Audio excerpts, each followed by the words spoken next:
এটা জনগণের টাকা মেরে দিছে, আবার নাকি জনসেবা করবে। 24 পরবর্তী সময় আমরা কোন সংসদের ইনকালা পেতে দেখতে চাই না।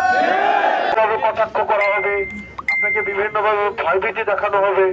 হাসিনা আপনাদেরকে ভয়ভীতি দেখায় নাই, পুলিশ আর্মি ভয়ভীতি দেখায় নাই, তোমরা আওয়ামী লীগ ভয় দেখি দেখায় নাই। আপনারা কি তখন ভয় পাইছেন? এই কারণে ভয় পায় নাই, কারণ আপনি এটা ভালো কাজ করতেছেন। আপনার বিবেক আপনার জানতো, তাই না? আপনার বিবেক জানতো কাজটা ঠিক, আপনার বিবেক জানতো আপনি সত্যের পক্ষে আছেন, আপনার বিবেক জানতো আপনি ন্যায়ের পক্ষে আছেন, আপনার বিবেক জানতো আপনি হচ্ছেন ফেসিবাদের বিপক্ষে আছেন। সেই জন্য আপনার ভয় পান নাই, ঠিক না? ঠিক একইভাবে এখন কেউ যদি ভয় দেখাইতে আসে, যদি আপনার বিবেকের কাছে আপনি সঠিক থাকেন, এই ভয় কি কোনো কাজ হবে? আমরা আমাদের লক্ষ্যে আগাই যাবো ইনশাল্লাহ। আপনারা ভালো থাকবেন, সুস্থ থাকবেন, আমার জন্য দোয়া করবেন। আমরা আমাদের রুটিন কার্যক্রমের মধ্য দিয়ে আপনাদের কাছে আসবো। আর বিশেষ করে এই তরুণ প্রজন্মই হচ্ছে আমার শক্তি। আমাকে বলে মাঝে মাঝে বাচ্চা কাচ্চাদের নিয়ে নাকি আমি চলি, এই বাচ্চা কাচ্চাদের নিয়ে আমি ইনশাল্লাহ সংসদে যাবো। বাচ্চা কাচ্চাদের নিয়েই সাব্বিরের স্বপ্ন আমরা পূরণ করবো ইনশাল্লাহ। এই বাচ্চা কাচ্চারা যারা হচ্ছে রাস্তায় এসে জীবন দিয়েছে, রক্ত দিয়েছে, পঙ্গুত্ব বরণ করেছে, আমরা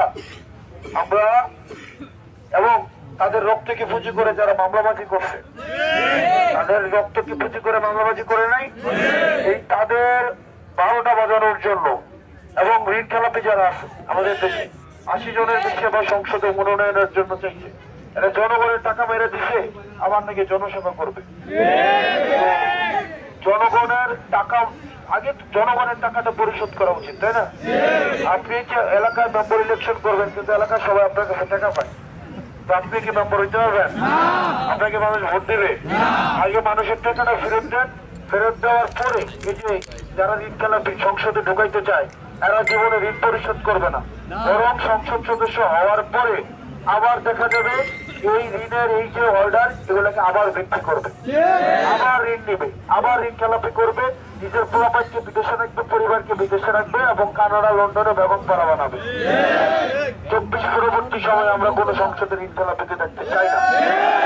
যারা জনগণের ভোটে নির্বাচিত হবে, বিএনপি সহ অন্যান্য রাজনৈতিক দলের অনেক ত্যাগী নেতা কর্মী আছে, 17 বছর রাস্তাঘাটে মাইকে আছে না?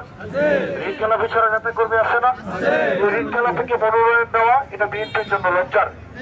বরং এর ত্যাগী কর্মীরা যারা রাস্তায় জীবন দিয়েছে, গণতন্ত্রের জন্য লড়াই করেছে, সেসব এই গণতন্ত্রকামী এই বিএনপির নেতা কর্মীদের গালে যখন এই ঋণ খেলাপিদের মনোনয়ন দেওয়া হয়, সেটা হচ্ছে নেতা কর্মীদের গালে হচ্ছে সেখানে হচ্ছে জুতা দিয়ে বাড়ি দেওয়া হয়।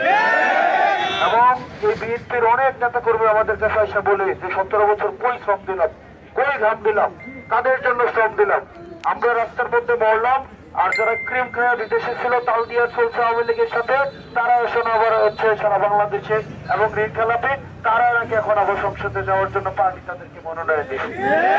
অনেকেই বলে এখানে আবার হচ্ছে অর্থের নাকি লেনদেন হচ্ছে। তো যাই হোক, আপনারা ভালো থাকবেন, সুস্থ থাকবেন, আমরা একসাথে একটা সুখী সমৃদ্ধ দেবীদের গড়ে তুলবো। আসসালামু আলাইকুম ওয়া রাহমাতুল্লাহি।